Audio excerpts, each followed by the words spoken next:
Какие критерии вы следуете? По каким критериям следуете по отбору региона? По региону, по Киргизии, Баткен я объяснил, потому что с точки зрения власти, с точки зрения геополитики, Баткен стратегическое направление, депрессивный район.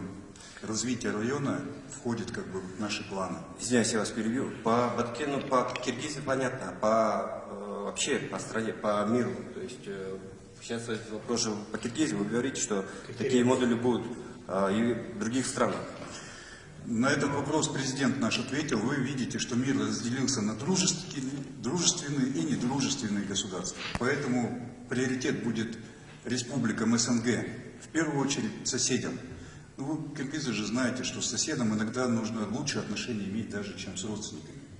Это в первую очередь. Во вторую очередь, следующая организация, которая к нам как бы подключается, это ВФДМ, это Всемирная Федерация Молодежи и Студентов, фестиваль, который в Сочи мы провели. А эта организация в ООН входит, 158 стран, все хотят школу. Все хотят школу. Но приоритет, конечно, и здесь слабое звено какое? Может быть, это главное, с чего нужно было начать. Спасибо, что вы вот привели вопрос в это русло. Это инновационно-образовательная платформа, это учебно-методический центр. То есть подготовка педагогических кадров только там может быть. Потому что просто так педагогу учить в пединституте недостаточно сейчас. Поэтому, получается, Баткен должен стать учебно-методическим центром по подготовке педагогических и профессионалитета для других областей. Приоритет у нас по дружественным государствам. Спасибо большое. Спасибо большое. Вот вы сказали, что будет финансироваться ВТБ банком. Но там мы должны понимать, да, что возвратность банка он всегда преследует коммерческие цели. Он должен как бы извлекать прибыль, да, от вложенных средств.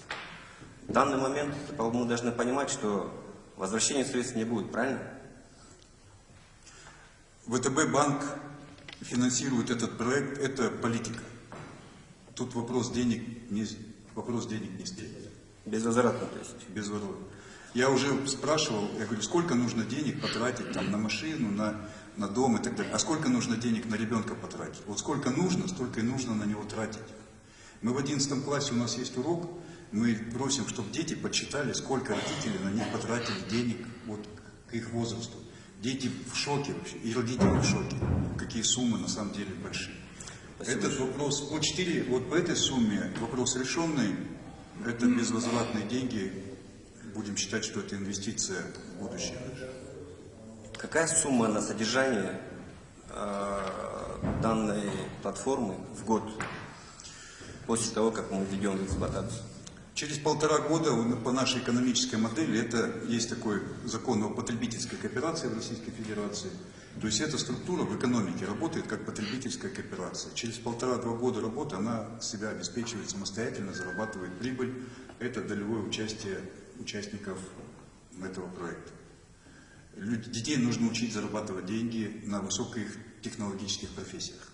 Не на спекуляции, не на просиживание в офисах, а на предметной деятельности. 1,5-2 года он должен выйти на самофинансирование. То есть на самофинансирование, на самоокупаемость, да? Да. Но я хотел бы сказать, что это социальный объект, конечно, дотация, датирование, потому что зарплата учителя это не из суммы там, прибыли предприятия, это доплата может быть, а зарплата это это же социальный пакет. Дотация будет проходить через ВТБ банк, да? Через ВТБ банк. Вопрос, по какой программе будет обучение?